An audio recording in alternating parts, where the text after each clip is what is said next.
Hi friends, welcome on योरपीडिया ईसीपी। मेरा ये जो वीडियो है ये वेरका की जो आपकी जॉब्स निकली हैं उससे रिलेटेड है। वेरका का सिलेबस का एक टॉपिक, और इस लेक्चर के थ्रू मैं आपको एक्सप्लेन करूंगा कि किसी भी एग्जाम की तैयारी जो आपको करनी है उसमें प्रीवियस ईयर कैसे क्वेश्चन पूछे जाते हैं और उस एग्जाम्स का सिलेबस के अकॉर्डिंगली ही आपको प्रिपरेशन करनी है, जिससे आपकी प्रिपरेशन बहुत ही एफिशिएंट इफेक्टिव होती है और कम टाइम में आप रिविजन कर सकते हैं। और जब आप एक्चुअल एग्जाम देंगे तो क्वेश्चन वहां से आएंगे। अगर आप वेरका का पिछला पेपर देखें जो आया है और सिलेबस देखें तो वहां पे मैकेनिकल इंजीनियरिंग के अलग अलग टॉपिक्स हैं। उन टॉपिक्स की डिग्री ऑफ डिफिकल्टी, डेप्थ कितनी आपको करनी है, ये बहुत इंपॉर्टेंट है। किस तरह के क्वेश्चन फ्रेम किए जाएंगे इसका आपको आइडिया होना चाहिए। आज का मेरा लेक्चर उसी के ऊपर है। तो Punjab state cooperative milk producers का जो फेडरेशन है वेरका मिल्क फेड, उसका एक रिक्रूटमेंट आया है जिसमें ये नंबर ऑफ पोजीशंस हैं। डिप्यूटी मैनेजर की पोस्ट है और उसमें 25 अगस्त तक आप ऑनलाइन रजिस्ट्रेशन कर सकते हैं और 25 अगस्त लेट फीस के साथ 28 अगस्त तक कर सकते हैं। डेट अभी आपकी अनाउंस हो रही है और 45 साल की एज है। और ये भी हम जानते हैं कि ईसीपी इसमें आपको एक डेडिकेटेड मॉड्यूल वेरका का ईसीपी ने दिया है। ये आपकी इसेंशियल क्वालिफिकेशंस हैं। तो deputy manager in marketing, in mechanical production, ऐसे अलग अलग डोमेन है जिसमें आपका पोजीशन दे रखी हैं। ये आपका डिप्यूटी मैनेजर ई जो है वो इंजीनियरिंग है जिसमें आपकी 17 वैकेंसीज हैं और उसमें सारे आपके BTech with MTech in dairy वो एलिजिबल हैं। तो सिलेक्शन प्रोसेस, रिटन एग्जाम होगा, 2 घंटे का पेपर है, 100 क्वेश्चंस आएंगे और उसमें 5 सेक्शंस हैं और इन 5 सेक्शन में आपको रिटन एग्जाम की वेटेज जो है वो 80% है। और ये एक्सपीरियंस का सारे का सारा जो आपको पैटर्न है एक्सपीरियंस का वो ये है।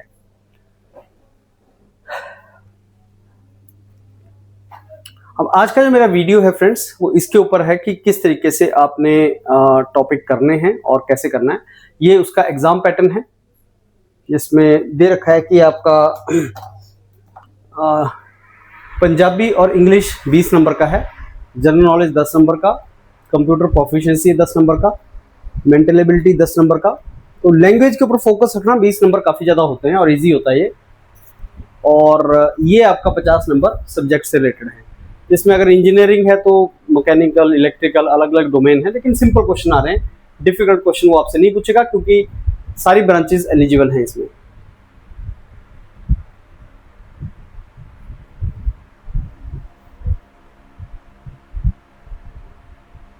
पंजाबी कंपल्सरी है, ये आप जानते हैं। स्टार्ट करते हैं फ्रेंड्स। पहले मैं आपको इसका सिलेबस दिखा दूं। और आज मेरा जो टॉपिक है वो है थर्मोडायनेमिक्स। थर्मोडायनेमिक्स के कैसे क्वेश्चंस आ सकते हैं, किस तरीके के क्वेश्चन आ सकते हैं, वो मैं इसमें आपको कराऊंगा। थर्मोडायनेमिक्स के और लेक्चर्स भी होंगे, लेकिन कैसे क्वेश्चन आप एक्सपेक्ट कर सकते हैं वेरका के एग्जाम में, थोड़ा सा वो बता देता हूं आपको। ये प्रीवियस ईयर के क्वेश्चन है वेरका के। थ्रॉटलिंग प्रोसेस के बारे में पूछा है और आप जानते हैं थ्रॉटलिंग प्रोसेस जो है वो बेसिकली एडियाबैटिक प्रोसेस होती है।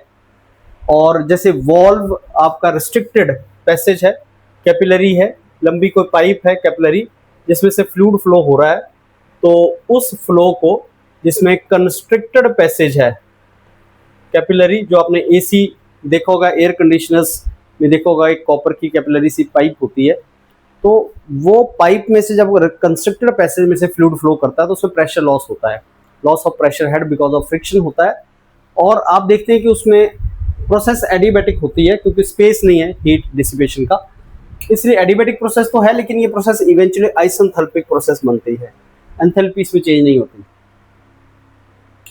प्रेशर तो इसमें रिड्यूस होता है, तो एंट्रोपी इसमें इंक्रीज होती है। यहाँ पे आप ये देख लेना कि क्या क्या बढ़ता है। तो एंट्रोपी इसमें बढ़ती है, इरिवर्सिबल प्रोसेस होती है एंथैल्पी, एंथैल्पी कांस्टेंट रहती है, इरिवर्सिबल प्रोसेस है, प्रेशर लॉस है। बैलून जो आइडियल गैस का इवैक्यूएटेड इंसुलेटेड रूम में रखा है। अब ये आपका जो है ये थ्रॉटलिंग प्रोसेस और ये आपका फ्री एक्सपेंशन प्रोसेस। तो फ्री एक्सपेंशन वो होता है जिसमें बाउंड्री सडनली कोलैप्स कर जाती है। जैसे बैलून है, टायर पंक्चर हो जाए तो सडनली अगर बाउंड्री रप्चर हो जाए तो उस प्रोसेस को फ्री एक्सपेंशन बोलते हैं। और आप फर्स्ट लॉ ऑफ थर्मोडायनेमिक्स अगर देखेंगे तो ये इतनी फास्ट प्रोसेस होती है, यानी fast process is adiabatic process. Adiabatic process means जिसमें हीट डिसिपेशन ना हो, तो कोई भी फास्ट प्रोसेस जो होती है वो आपकी एडियाबैटिक प्रोसेस होती है। तो अगर प्रोसेस एडियाबैटिक है तो हीट डिसिपेशन जीरो है। वर्क इसलिए नहीं हो रहा है क्योंकि बाउंड्री नहीं है, बाउंड्री खत्म हो गई, डब्ल्यू भी जीरो हो गया, क्यू जीरो हो गया, डब्ल्यू जीरो हो गया। फर्स्ट लॉ ऑफ थर्मोडायनामिक्स में जाओ तो यू भी कांस्टेंट हो जाएगा आपका, delta U change in internal energy zero, तो इंटरनल एनर्जी आपकी कांस्टेंट हो जाती है। यही आपका फ्री एक्सपेंशन प्रोसेस है। मोलियर डायग्राम बेसिकली आपका जो होता है एचएस डायग्राम को बोलते हैं। एंथैल्पी और एंट्रोपी एक्स एक्सिस पे होता है ऑर्डिनेट पे, और एब्सिसा पे आपका जो वाई एक्सिस है उसके ऊपर एंथैल्पी होता है। तो एच एस डायग्राम को मोलियर डायग्राम बोलते हैं। Power plant, steam power plant, turbine, compressor, उनमें बहुत ज्यादा यूज होता है ये। डीजल साइकिल वगैरह से क्वेश्चन पूछे गए हैं, तो Otto cycle, diesel cycle, Stirling cycle, thermodynamic cycles important हैं। और जैसा पेपर पैटर्न होता है, तो जब नया पेपर सेट होता है, जैसे वेरका का इस बार जो पेपर सेट होगा, तो सडनली जो पेपर सेटर है वो देखेगा प्रीवियस ईयर के क्वेश्चंस कैसे थे, सिलेबस कैसा था, उसकी लाइन पे नया जो पेपर फ्रेम किया जाएगा। तो ये आपका जो प्रोसेस है, जो कुछ डीजल साइकिल्स वगैरह हैं, ऑटो साइकिल, डीजल साइकिल्स, ये इंपॉर्टेंट हैं, इनके डायरेक्शन में आपको आइडिया होना चाहिए। अब देखो, आप जानते हैं कुछ रिवर्सिबल प्रोसेसेस हैं, isothermal, isochoric, isobaric, reversible adiabatic, जिसको आइसेंट्रोपिक प्रोसेस भी बोलते हैं, पॉलीट्रोपिक। अब उसमें से कुछ questions like what is the work done, what is the heat interaction, what is the heat interaction, work done in the process, वहां से क्वेश्चन आएंगे। तो रिवर्सिबल प्रोसेसेस जैसे आइसोथर्मल प्रोसेस में वर्क डन का फॉर्मूला, रिवर्सिबल एडियाबैटिक में work done का formula, heat interaction का फॉर्मूला, तो ये आपको कुछ आइडिया होने चाहिए जहां से क्वेश्चंस आए हैं। जैसे प्रेशर दे दिया, वॉल्यूम दे दिया, तो वहां से वर्क डन निकालना है कितना है, तो ये कुछ फॉर्मूले हैं, P1 V1 log of P2 by P1, ऐसे फॉर्मूला।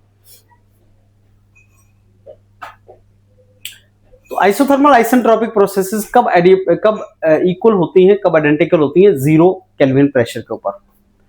तो अगर प्रेशर 0 केल्विन हो जाए तो ये दोनों प्रोसेसेस सिमिलर टाइप की आपकी आइडेंटिकल जैसी आपकी दिखेंगी।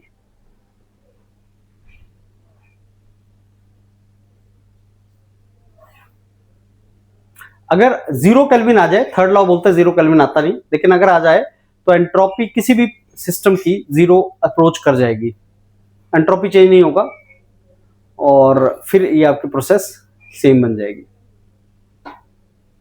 एडियाबैटिक प्रोसेस फास्ट प्रोसेस मानी जाती है। Any fast process is adiabatic process. फिर आपको आइसोथर्मल एक्सपेंशन में अगर आपको बोला जाए कि आइसोथर्मल एक्सपेंशन हो रही है, वर्क निकालो, या रिवर्सिबल एडियाबैटिक हो रही है, तो कैसे निकालेंगे? पहले उसने आइसोथर्मल एक्सपेंशन की प्रोसेस दी। आइसोथर्मल में आइडियल गैस इक्वेशन आप जानते हैं, P1 V1 by T1 is equal to P2 V2 by T2। अगर T1 is equal to T2 तो P1 V1 is equal to P2 V2। तो हमारे पास कुछ प्रेशर वॉल्यूम के टर्म्स दे रखी है, P2 नहीं दिया तो P2 हमने यहां से निकाल लिया, फिर P2 निकाल दिया, फिर वॉल्यूम आपका डबल हो गया। अब वॉल्यूम डबल हो गया, प्रेशर आपने निकाल लिया, तो आप P3 भी निकाल सकते हैं। तो हमारे पास दो प्रोसेसेस दे रखी हैं, एक रिवर्सिबल एडियाबैटिक और एक आइसोथर्मल। आइसोथर्मल की इक्वेशन है P1 V1 is equal to P2 V2, that is temperature is constant, ideal gas equation use करो। और ये आपकी इक्वेशन है reversible adiabatic, P1 V1 raise to gamma. तो P1 V1 by T1 is equal to P2 V2 by T2, ये आपका isothermal process का formula है।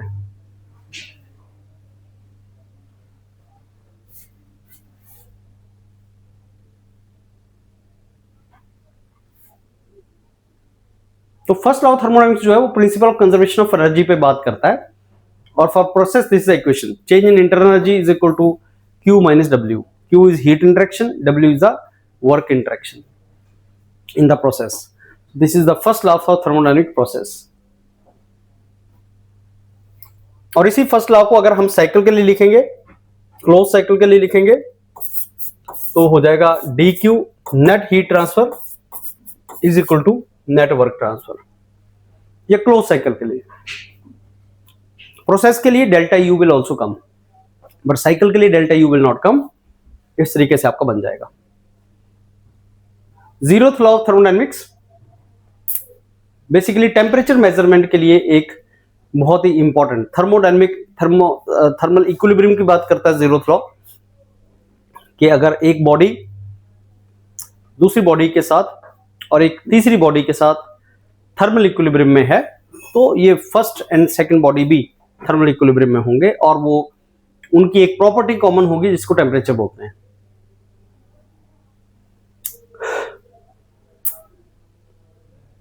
First law of conservation of energy है।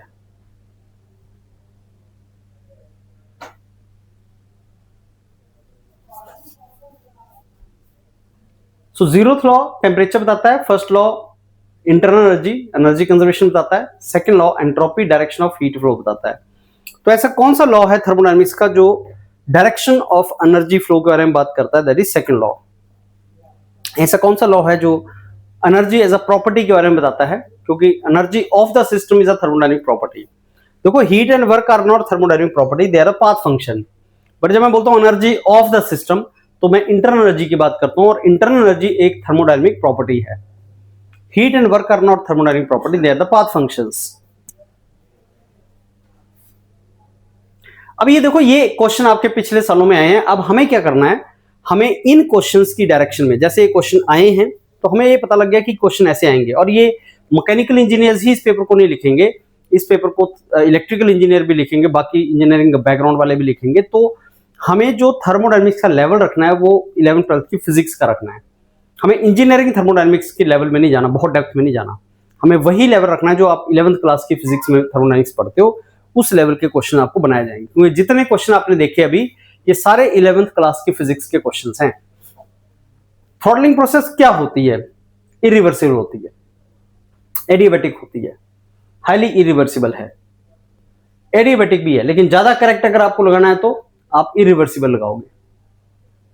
रिस्ट्रिक्शन पैसेज के लिए, जैसे partially closed valve, porous plug, sudden reduction in flow area, वहां से जाती है, और ये आइसेंथैल्पिक भी होती है।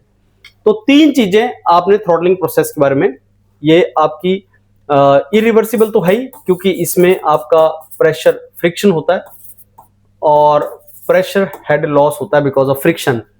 ये एडियाबैटिक भी होती है, ये अजम्पशन है कि एडियाबैटिक है, हीट फ्लो नहीं हो रहा है। ये आइसेंथैल्पिक इवेंचुअली निकल के आती है, तो इस प्रोसेस को आइसेंथैल्पिक प्रोसेस बोलते हैं।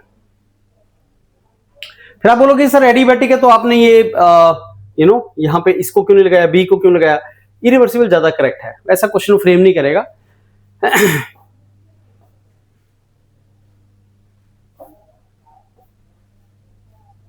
या इसको ऐसा लगा लेते हैं, यहां पे आपका कंफ्यूजन अगर खत्म हो जाए तो इसको लगा लेते हैं हम reversible adiabatic, so that confusion ना हो।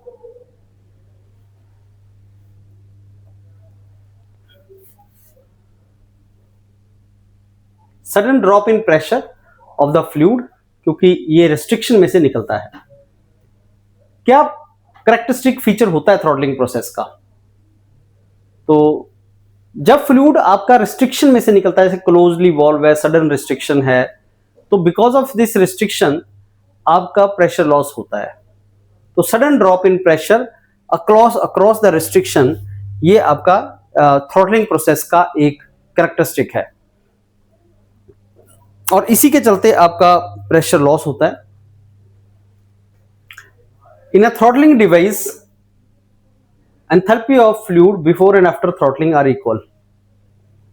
तो आइसेंथैल्पिक प्रोसेस ये होती है।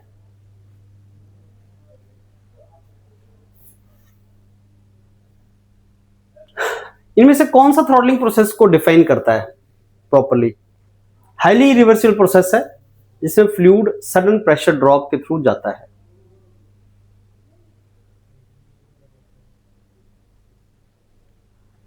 फ्री एक्सपेंशन प्रोसेस क्या होती है? फ्री एक्सपेंशन प्रोसेस भी इरिवर्सिबल प्रोसेस होती है। फ्री एक्सपेंशन प्रोसेस का मतलब ये होता है, ध्यान से देखना, अगर मैं आपको एक आइसोलेटेड सिस्टम दे दूं जिसमें एक तरफ पे गैस है और मैंने कोलैप्सिबल वॉल बना रखी है, यहां पे ये वॉल है जो कोलैप्सिबल है। कोलैप्सिबल मतलब जिसको मैं कोलैप्स करवा सकता हूं, और ये एडियाबैटिक है। एडियाबैटिक इन द सेंस के इंसुलेटेड है, मतलब यहां से हीट फ्लो नहीं कर सकती बाहर। एक और रीजन है उसका, कोई भी फास्ट प्रोसेस में हीट को फ्लो बाहर करने का टाइम नहीं मिलता। एडियाबैटिक प्रोसेस क्या होती है? एडियाबैटिक प्रोसेस जिसमें हीट फ्लो जीरो है। कैसे एडियाबैटिक को अचीव कर सकते हैं हम? नंबर वन, प्रोसेस को इतना फास्ट बना दो कि हीट को बाहर निकलने का चांस ना मिले। सडन कोलैप्स, जब टायर पंक्चर होता है, बैलून फटता है, जब बैलून रप्चर होता है कितनी देर का काम होता है वो, माइक्रो सेकंड में बैलून रप्चर हो गया, वॉल रप्चर हो गई, अब ये सारा फैल जाएगा, इसको बोलते हैं फ्री एक्सपेंशन। Y free? क्योंकि कोई बाउंड्री नहीं है। अगर बाउंड्री के थ्रू एक्सपेंशन हो रहा है तो फ्री एक्सपेंशन नहीं है। अब बाउंड्री नहीं रही तो आप मान के चलो, जिसको हम वर्क बोलते हैं, वर्क डन, कुछ अलग अलग टाइप का वर्क होता है, पीडीवी वर्क, डिस्प्लेसमेंट वर्क, वो जीरो हो गया, हमारे पास वर्क तो है नहीं, मतलब इसने सिस्टम ने कोई वर्क नहीं किया। प्रोसेस फास्ट थी इसलिए डीक्यू भी जीरो हो गया।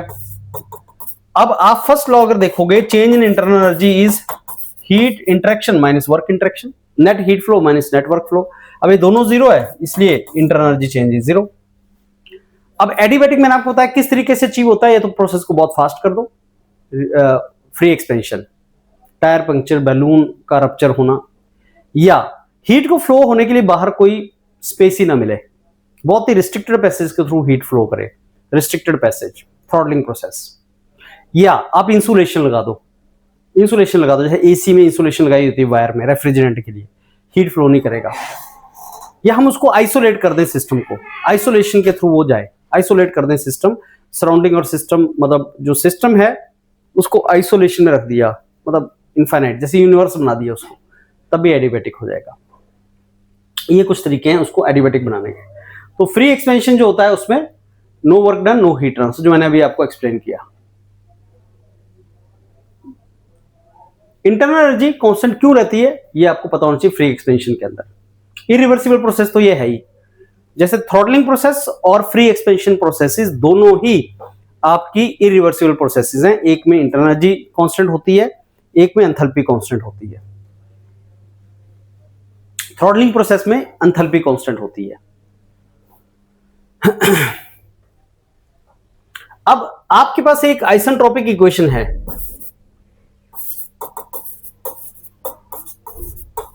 dq is equal to dh minus vdp, कुछ ऐसी आपके पास प्रोसेसेस भी होती हैं।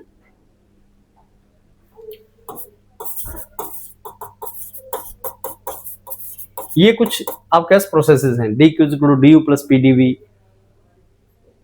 Right, dq is equal to dh minus vdp, ऐसी होती हैं प्रोसेसेस।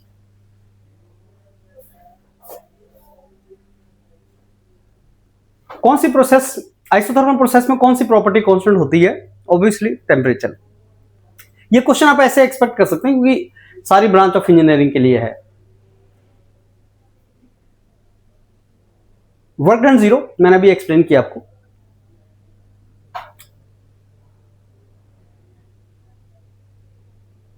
तो सडनली अगर फ्लूइड एक्सपैंड कर जाए वैक्यूम में, या जहां पे कोई भी आपका और प्रेशर नहीं है, प्रेशर भी एक्चुअली मॉलिक्यूल्स की वजह से होता है, अगर मॉलिक्यूल्स हो तो प्रेशर है, मॉलिक्यूलर कोलिजन से प्रेशर होता है, और प्रेशर फ्लूइड फिनोमेना है, सॉलिड का फिनोमेना नहीं है। जहां फ्लूइड पार्टिकल्स होंगे वहां पे लिक्विड और गैस के पार्टिकल होंगे, वो आपस में कोलाइड करेंगे, वो प्रेशर है। अगर पार्टिकल नहीं होंगे तो कोलाइड नहीं करेंगे, प्रेशर नहीं होगा।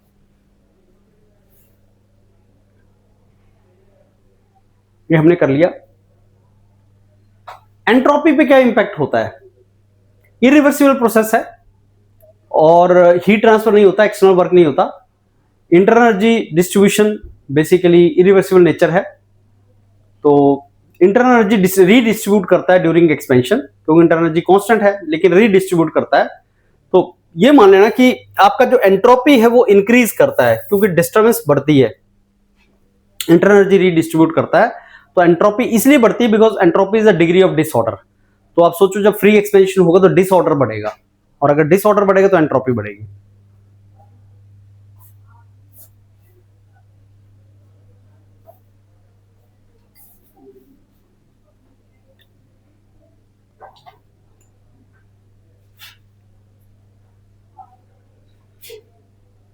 इसको जूल एक्सपेंशन भी बोलते हैं, अनरिस्ट्रिक्टेड एक्सपेंशन।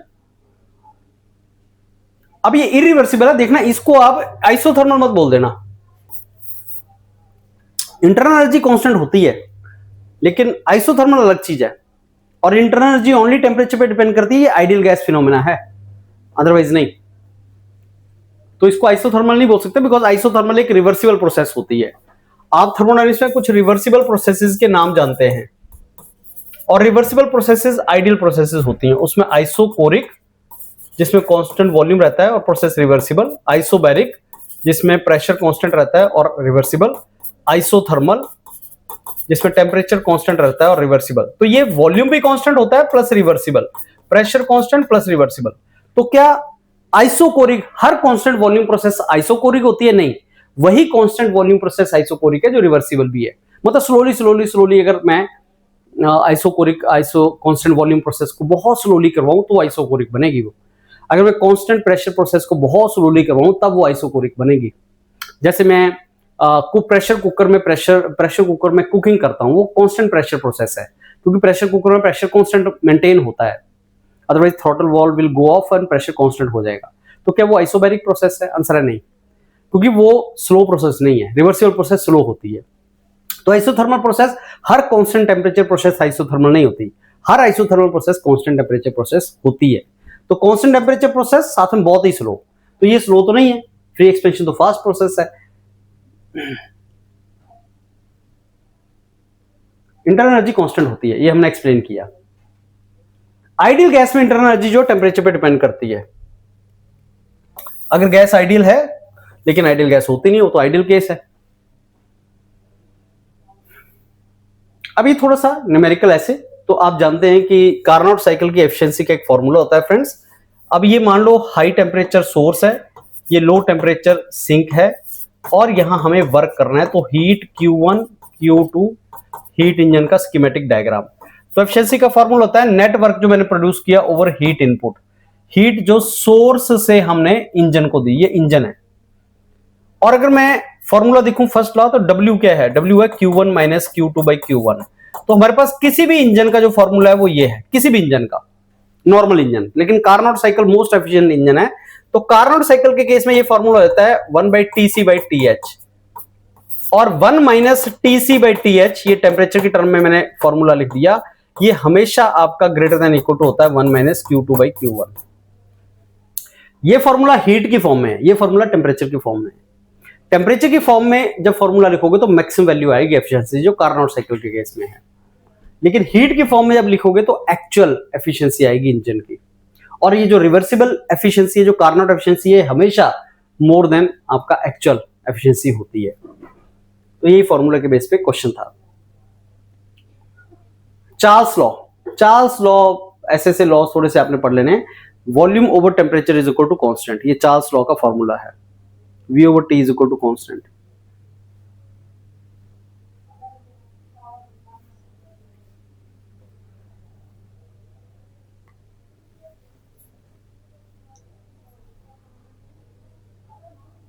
तो कार्नोट साइकिल में अगर आप देखोगे 4 प्रोसेसेस हैं। Carnot cycle TS diagram, temperature entropy diagram पे एक रेक्टेंगल होता है और क्लॉकवाइज चलता है। इंजन में अगर करोगे तो क्लॉकवाइज चलेगा, अगर काउंटर क्लॉकवाइज करेंगे तो हीट पंप या रेफ्रिजरेटर के लिए एक रेफरेंस साइकिल बनती है। कार्नोट साइकिल सबसे एफिशिएंट साइकिल है बिकॉज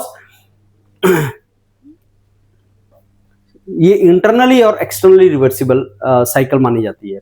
इंटरनली एक्सटर्नली मींस सारी प्रोसेसेस तो रिवर्सिबल है ही, लेकिन जो हीट इंटरेक्शन है सराउंडिंग और सिस्टम के बीच की, वो भी रिवर्सिबल है। तो 4 प्रोसेस हैं, 2 आइसोथर्मल, 2 रिवर्सिबल एडियाबैटिक या आइसेंट्रोपिक। तो ये फॉर्मूला है जो मैंने आपको अभी ऊपर एक्सप्लेन किया।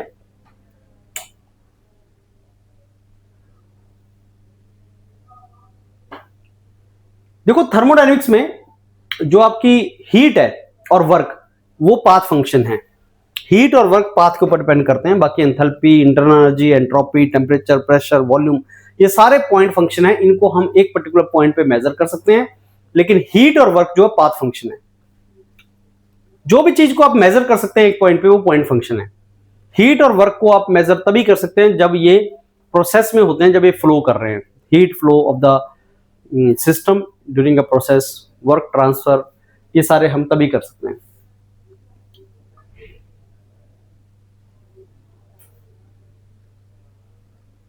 तो जो टेम्परेचर है वो बेसिकली स्टेट वेरिएबल है। पाथ वेरिएबल कौन सा है? वर्क। हीट एंड वर्क जो है वो आपके पाथ वेरिएबल हैं। तो अब एफिशिएंसी ऑफ कार्नोट साइकिल मैंने आपको फॉर्मूला बताया है, और इस फॉर्मूला में जो टेम्परेचर है फ्रेंड्स वो डिग्री केल्विन में है, सेंटीग्रेड में नहीं है। कार्नोट साइकिल की एफिशिएंसी का फॉर्मूला मैंने आपको बताया, ये W, ये T1, ये T2, T1 is more than T2, तो इसका फॉर्मूला है 1 माइनस T2 बाई T1। लेकिन ये दोनों ही टेम्परेचर केल्विन में आपने लिखने हैं कि अगर 27 डिग्री सेंटीग्रेड दिया है तो उसको 273 के साथ ऐड करो। देखना कहीं टेम्परेचर आप डिग्री सेंटीग्रेड में इसको लगा देते हैं।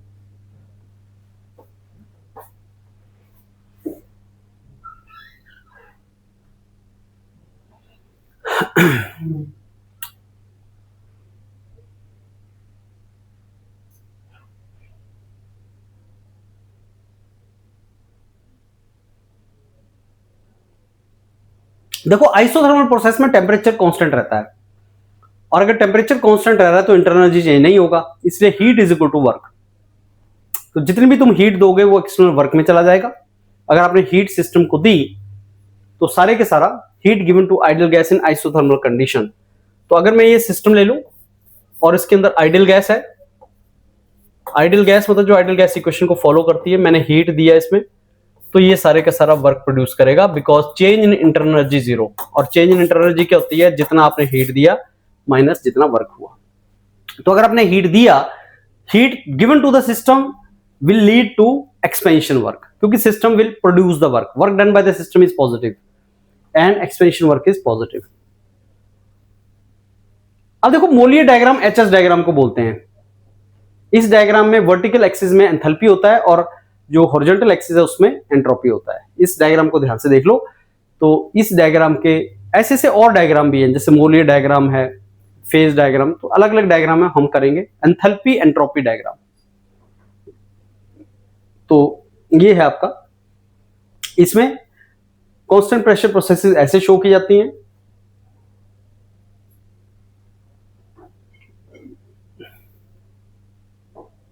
वर्टिकल लाइन जो है वो आपकी आइसेंट्रोपिक प्रोसेस होती है, हॉरिजॉन्टल लाइन आइसेंथैल्पिक प्रोसेस होती है। तो क्या आपका, तो what is the slope of isobar on HS diagram? ये क्वेश्चन देख रहे हो, TDS is equal to DH minus VDP। TDS is equal to DH minus VDP, इसको याद कर लेना। अब आइसोबैरिक प्रोसेस है तो DP, change in pressure is zero, और मोलियर डायग्राम इस तरफ H है, इस तरफ S है, तो स्लोप क्या होगा, tangent theta. Tangent theta slope होता है YX डायग्राम का DH ओवर DS। तो यहां से देखना DH बाई DS क्या है, DH by DS is equal to T, तो टेम्परेचर के बराबर है वो।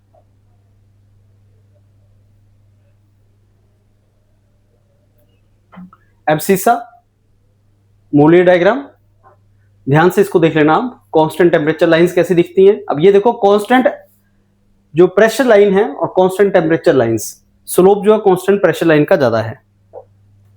तो एचएस डायग्राम मोलियर डायग्राम पे saturated vapour line, critical point देखो टॉप पे नहीं होता, थोड़ा सा नीचे होता है, ये क्रिटिकल पॉइंट है। ये saturated liquid line, saturated vapour line.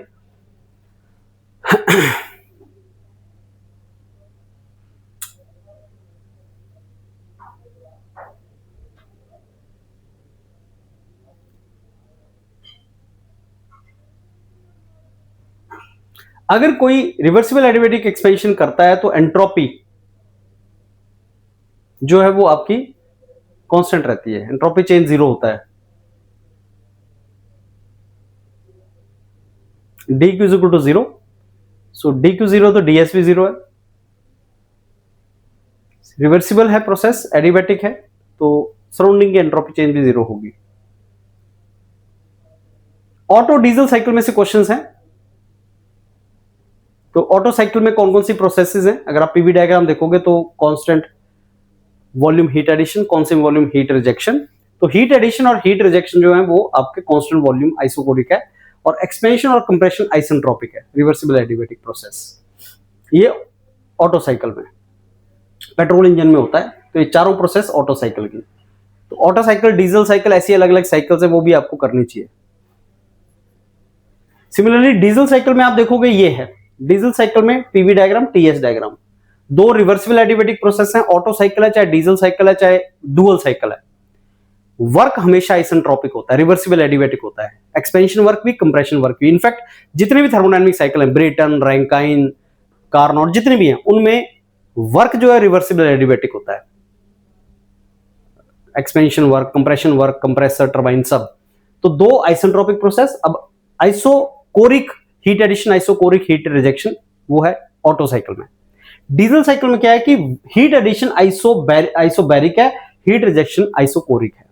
और यहां स्लोप ध्यान से देखना, आइसोबैरिक की स्लोप और आइसोकोरिक की स्लोप अलग होती है, राइट। सो ये कुछ क्वेश्चन थे फ्रेंड्स, जहां से आपको आइडिया लगेगा कि वेरका वाले एग्जाम में किस तरीके के क्वेश्चन थर्मोडायनेमिक्स में से आएंगे। और आपको तैयारी वैसी ही करनी है जैसे एग्जाम में आपके पेपर में क्वेश्चन आएंगे, उसी पैटर्न पे आपको प्रिपरेशन करना है। Thank you.